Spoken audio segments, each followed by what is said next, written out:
चाहे अमेरिका हो या फिर यूरोपीय देश। भारत ने जब भी इन देशों पर शिकंजा कसा है, तब तब इन देशों को झुकना ही पड़ा है और अपनी गलतियों की भरपाई भारत के सामने इन्हें करनी ही पड़ी है। और अब एक बार फिर से भारत के द्वारा कुछ रणनीति कदम उठाए जाने और शिकंजा कसे जाने के बाद अमेरिका तेजस में लगने वाले इंजन सप्लाई के मामले में झुकता हुआ नजर आ रहा है। दरअसल भारत में एमका प्रोजेक्ट के अंतर्गत बनाए जा रहे तेजस फाइटर जेट में लगने वाले इंजन की सप्लाई अमेरिका से होनी थी, लेकिन अमेरिका लगभग 2.5 सालों की देरी कर चुका है और अमेरिकी कंपनी एक के बाद एक बहाने बना रही थी। लेकिन अब खबर निकल कर आ रही है कि अमेरिकी कंपनी जनरल इलेक्ट्रिक अब बुरी तरीके से फंस चुकी है, जिसके कारण उन्हें तेजस मार्क 1A फाइटर जेट के लिए इस तरीके का दूसरा इंजन अंतरिम सॉल्यूशन के लिए भारत को देना पड़ रहा है। पूरी डेवलपमेंट क्या है इस वीडियो में समझते हैं। लेकिन जो अमेरिकी कंपनी भारत को बहाने बनाती जा रही थी, अब उन्हें खुद मजबूर होकर भारत में इंजन की सप्लाई करनी पड़ रही है। उसके लिए वीडियो को लाइक करके चैनल को सब्सक्राइब जरूर कर लीजिए, क्योंकि यह आपके लिए तो 1 सेकंड का काम है, लेकिन इससे हमारी काफी बड़ी मदद होती है। देखिए, जब बात फाइटर जेट की हो तो भारत के पास अनेकों फाइटर जेट्स है, लेकिन उसमें से तेजस केवल एक ही ऐसा फाइटर जेट है जिसे भारत की DRDO और हिंदुस्तान एरोनॉटिक्स लिमिटेड ने मिलकर खुद स्वदेशी टेक्नोलॉजी पर अपने बलबूते डेवलप किया है। लेकिन क्योंकि यह एक हल्का फाइटर जेट है, इसलिए इनमें जो इंजन लगाए जाते हैं वह हाई थ्रस्टर्स वाली एनर्जी जनरेट करते हैं और वजन में हल्के होते हैं। आप सभी जानते हैं, भारत साल 1989 से इसी सॉल्यूशन के लिए कावेरी इंजन डेवलप कर रहा है, लेकिन वह आज तक जरूरत के हिसाब से थ्रस्ट जनरेट नहीं कर पाया है। हालांकि DRDO ने हार नहीं मानी और इसमें हम लोगों को साल 2020 तक काफी सफलता मिल गई थी, लेकिन पूरी तरीके से सफलता नहीं मिल पाई थी और किसी भी फाइटर को उड़ाने के लिए जरूरत के हिसाब से थ्रस्ट जनरेट कराना मुश्किल था। इसीलिए DRDO ने कई साल पहले ही खासकर इस इंजन के डेवलपमेंट का जिम्मा GTRE यानी कि गैस टरबाइन रिसर्च सेंटर को सौंप दिया, जो कि DRDO की ही एक लैबोरेटरी है, और यह कावेरी इंजन के प्रयोग पर भरपूर मेहनत करने लगी। लेकिन इसके पहले भी हम लोग जो तेजस फाइटर जेट बना रहे थे, उसमें जो इंजन लगाया जा रहा था उसको अमेरिकी कंपनी जनरल इलेक्ट्रिक से ले रहे थे। इसलिए हमने अपनी वायु सेना के लिए फाइटर जेट की संख्या को बढ़ाने के लिए साल 2021 में इंडियन एयरफोर्स की तरफ से 97 तेजस विमानों का ऑर्डर HAL यानी कि हिंदुस्तान एरोनॉटिक्स लिमिटेड को दिया गया।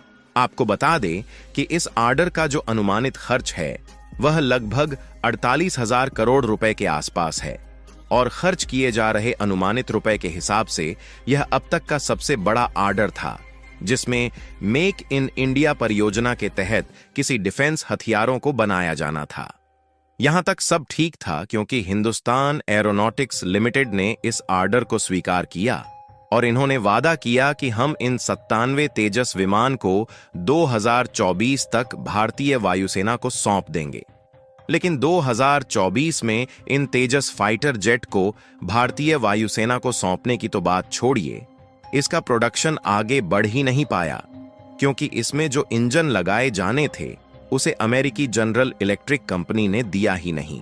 और जब भारत की HAL कंपनी पर वायुसेना की तरफ से दबाव बनाया गया, तो हाल ही में अमेरिकी कंपनी जनरल इलेक्ट्रिक पर पेनल्टी क्लॉज ठोक दिया गया और अमेरिका को कह दिया गया कि अगर अभी तुम्हारे द्वारा हमें इंजन नहीं दिया गया तो हम आपके ऊपर गहरी पेनल्टी लगाएंगे।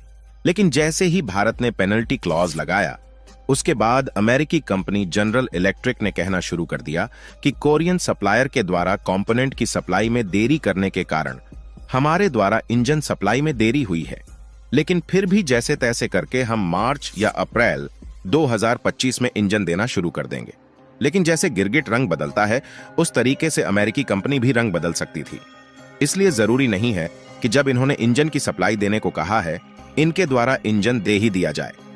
इसलिए कावेरी इंजन के डेवलपमेंट पर DRDO का जो फोकस था, उन्होंने और भी ज्यादा बढ़ा दिया और साथ ही हमने तेजस में लगने वाले इंजन के लिए अल्टरनेटिव ढूंढना शुरू कर दिया और ढूंढते ढूंढते HAL के चीफ पहुंच गए रूस। और आप रिपोर्ट में देख लीजिए कि रशियन मीडिया ने इस बात की जानकारी दिया कि हाल ही में F404 इंजन में डिले होने के कारण तेजस के लिए नया इंजन ढूंढने पहुंचे हैं।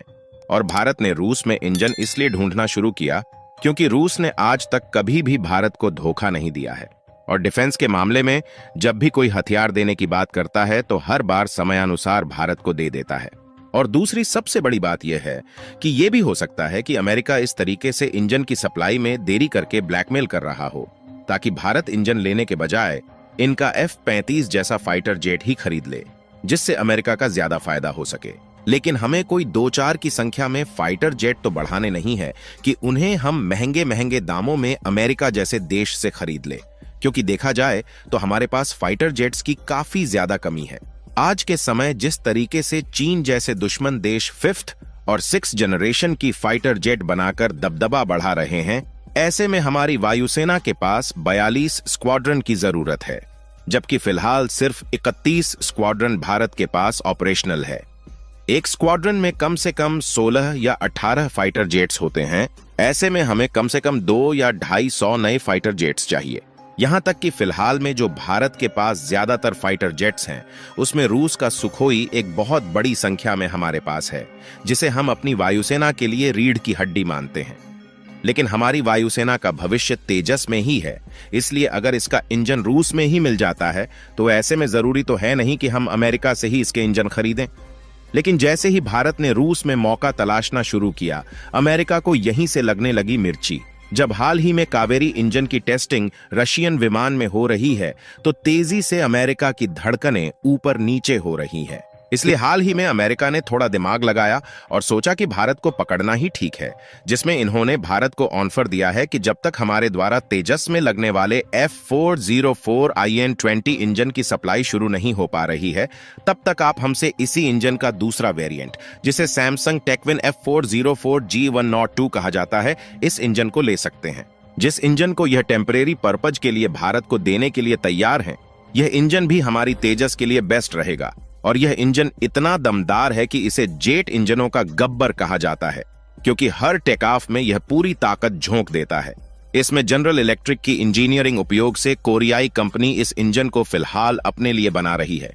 इसलिए अगर भारत इस इंजन को लेने में इच्छुक है तो इसकी सप्लाई यह तुरंत शुरू कर सकते हैं और भारत को इसके लिए नया सौदा नहीं करना होगा। और जब तेजस के लिए बेसिक मॉडल वाला इंजन बनने लगेगा तो यह उसके बेसिक मॉडल को ही भारत में भेजना शुरू कर देंगे।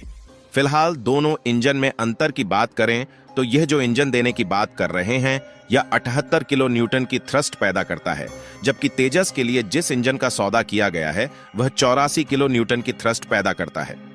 यानी कि जाहिर सी बात है कि टेम्परेरी पर्पज के लिए भले ही इस इंजन का यूज करें, लेकिन हमेशा के लिए इस इंजन का उपयोग नहीं किया जा सकता है।